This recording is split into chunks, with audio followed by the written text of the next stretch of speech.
पाकिस्तान के वज़ीर ख़जाना जनाब शौकत तरीन साहब मेरे साथ एक वीडियो लिंक के ज़रिए ज्वाइन कर रहे हैं। शौकत तरीन साहब, एक और यानी मुझे याद आया कि पहली आपने मेजर प्रेस कॉन्फ्रेंस की 5 मई को, उसमें आपने सबको हैरान परेशान कर दिया जब आपने ये कहा कि हमने IMF को ये बता दिया है कि हम मज़ीद टैक्सेस और टैरिफ रेज़ नहीं कर सकेंगे, हम अल्टरनेट मीन्स को एम्प्लॉय करेंगे सर्कुलर डेट और चीज़ों को फिक्स करने के लिए, और IMF जो है वो इस चीज़ को समझ सकती।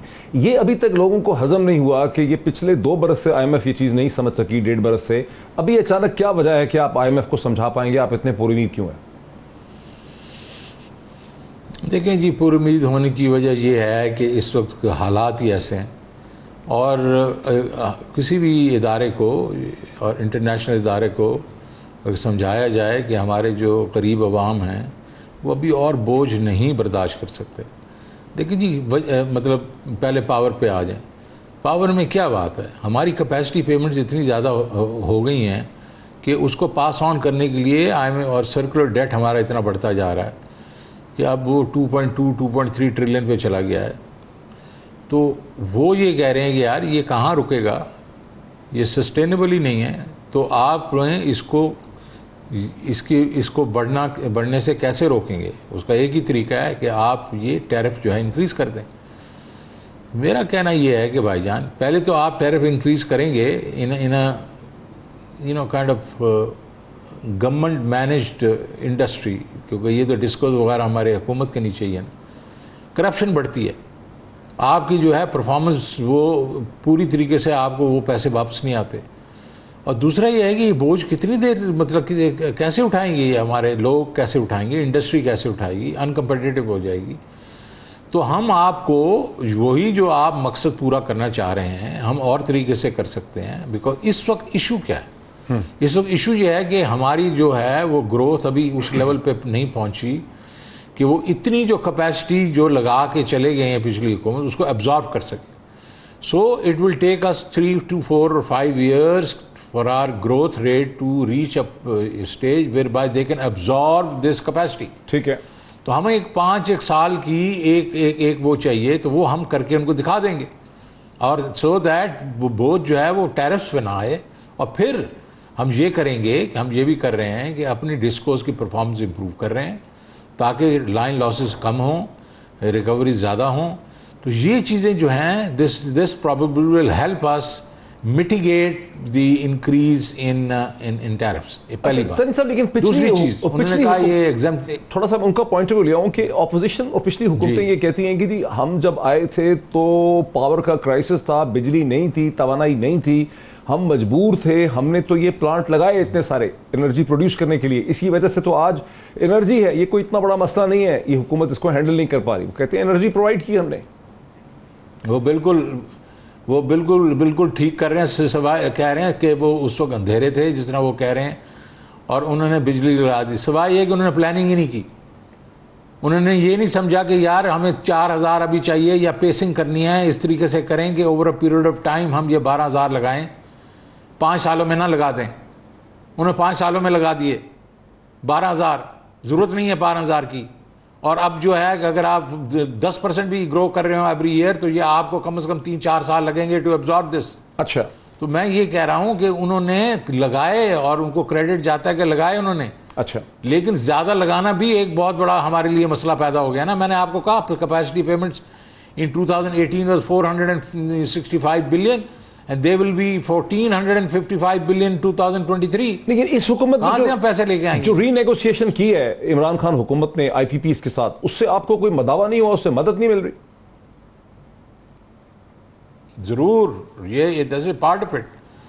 और दूसरा अब ये है कि जो इंटरनेशनल हमारी IPPs हैं उनके साथ हमें अभी करना है, इंशाल्लाह ये कर लेंगे हम। अच्छा तरीन साहब, आपने बार बार एक टर्म इस्तेमाल की अंग्रेजी की, अल्टरनेट मीन्स। आप कह रहे हैं और तरीकों से भी हम ये पैसा रेज कर लेंगे, हम टैरिफ और टैक्सेस नहीं बढ़ाएंगे। वो और तरीके क्या है, मिस्ट्री क्या है? और समझा दिया मैंने आपको कि अभी जो पेमेंट्स हमारी आ रही हैं, देखिए 10 साल की ये होती हैं, ये इसकी जो IPC बनते हैं 10 साल में रीपेमेंट हो जाती है सारी। ठीक, प्रोजेक्ट्स ये 30 साल 40 साल के होते हैं।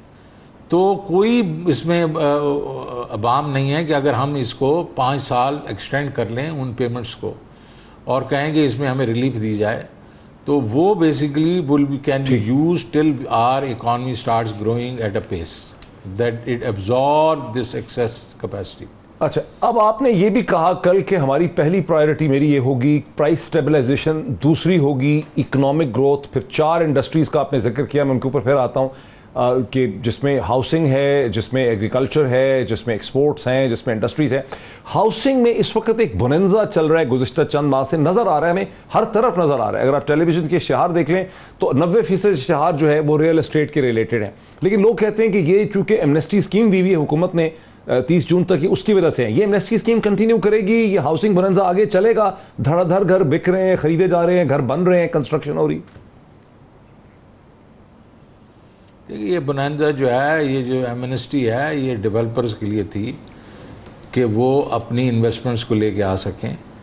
लेकिन ऑन गोइंग बेसिस पे भी जो हाउसिंग सेक्टर है ये यूजुअली बाकी इकोनॉमीज़ का ग्रोथ का इंजन होता है, और वहाँ ये मॉर्गेजेस जो हैं वहाँ होते हैं, यहाँ नहीं होते थे क्योंकि लॉ में डिफेक्ट था। इंटरेस्ट रेट्स जो थे वो बहुत ज़्यादा होते थे। इस हुकूमत ने आगे ये दोनों चीज़ें ठीक कर दी, लॉ को भी ठीक कर दिया और उसके बाद रेट्स को भी नीचे ले गए, कम से कम लो कॉस्ट हाउसिंग वालों के। तो अब तो अभी सिर्फ डेवलपर ही की आप देख रहे हैं, अभी इसके बाद एंड यूज़र जब आएंगे मैदान में तो आप देखेंगे इसके ऊपर housing by itself will probably give you a 1 to 2% growth rate in the economy every year. So this is and I'm not, you know, this is not tongue in cheek. आप मुझे ये जो हमारे ख्याल में जो एवरेज अगर सारे मिला लें सेक्टर जो लो मिडिल और ऊपर अपर क्लास, वो 40-50 लाख का भी एक घर बनता है, तो अगर उसके ऊपर लाख घर बनाएंगे तो 500 अरब रुपया जाएगा, दैट इज़ 1% ऑफ जीडीपी। और अगर उसको ज़रा थोड़ा ज़्यादा लेके चले जाएंगे that be incremental of 1%। So this is going to be something which also drives 40 industries, उनकी ग्रोथ आती है इसमें। और इसमें एक बहुत खूबी एक और है, वो ये है, ये पूरे मुल्क में मतलब फैली हुई होती है, ये एक शहर 2 शहरों में नहीं ग्रोथ हो रही होती, ये पूरे मुल्क में ग्रोथ हो रही थी ऐसी। तो इसलिए housing is very very important. अच्छा, लेकिन तरीन साहब, अभी तक जो लो इनकम हाउसिंग की हुकूमत बात कर रही है नया पाकिस्तान के हवाले से और मुख्तलिफ हवालों से, वो तो कहीं देखने में नजर नहीं आई इनॉग्रेशन के अलावा। जो हाउसिंग हम देख रहे हैं ये तो मतवस्त तबका बना रहा है, जहां घर 2-2, 2.5, 3-3 करोड़ का बनता है, वहां तो अभी शरह सूद जो है वो बहुत ज्यादा है, अभी भी कायबोर प्लस 3-4% है, यानी 10-11% पे है। और दुनिया में तो जो मॉर्गेज है वो 2-3% पे होती है। इसका कुछ कर सकेंगे आप? दुनिया को हमारे साथ कंपेयर ना करें ना, दुनिया का डिस्काउंट रेट जो है उनका जो है वो भी इस वक्त मतलब 0.25 है वगैरह, तो और उनकी इकॉनमीज हमारी इकॉनमी, उसको छोड़ दें आप। The very fact is low cost housing में प्राइम मिनिस्टर ने 5 मरले और 10 मरले के मकानात के लिए 5% और 7% के रेट्स डाले हुए हैं। सही। तो that they are very very low. लेकिन क्यों नहीं हो रहा? आप ये कहेंगे यार इतनी मेहनत हो रही है, लो कॉस्ट हाउसिंग क्यों नहीं अभी तक इतनी टेक ऑफ की? इसलिए कि ये कमर्शियल बैंक्स कर रहे हैं इस वक्त। कमर्शियल बैंक्स कभी ये जो छोटे लोन्स हैं ये मुश्किल से देते हैं। आपने देखा कि अभी कुछ दिन पहले, आप मेरे से अभी शायद इस पर सवाल भी करें कि एसएमई के लोन्स कितने हैं पाकिस्तान में? 180 lakh, 1,80,000, that's it. Millions of SMEs और 1,80,000 हमने दिया हुआ। तो इसका मतलब है इनको आता ही नहीं है ये करना, और इनके डीएनए में नहीं है।